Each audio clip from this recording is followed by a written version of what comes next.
Olha, o presidente eleito Jair Bolsonaro publicou ontem no seu Twitter que vai doar o dinheiro das sobras da campanha dele para a Santa Casa de Juiz de Fora.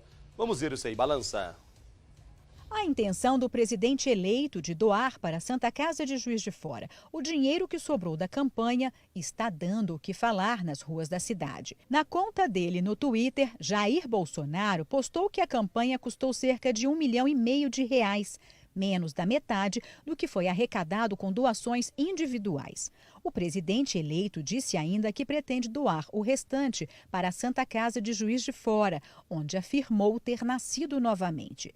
E acrescentou que acredita que aqueles que confiaram nele estarão de acordo com a doação. No dia 6 de setembro, depois de ser esfaqueado por Adélio Bispo de Oliveira durante uma caminhada com eleitores no centro de Juiz de Fora, Bolsonaro foi internado num dos maiores hospitais filantrópicos de Minas Gerais. Na ocasião, o então candidato do PSL à presidência foi socorrido pela equipe de segurança e levado para a Santa Casa de Misericórdia de Juiz de Fora, onde passou por uma cirurgia. No dia seguinte, ele foi transferido para o Hospital Albert Einstein, em São Paulo. A assessoria de imprensa da Santa Casa informou que a direção do hospital não foi comunicada oficialmente sobre a doação. O TSE alerta que a legislação eleitoral não permite que o dinheiro seja usado dessa forma.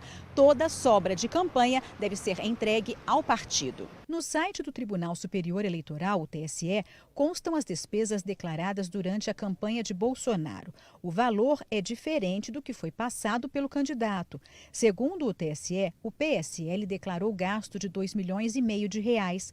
Os valores podem mudar até o dia 17 de novembro, quando termina o prazo para a prestação de contas dos candidatos que disputaram o segundo turno.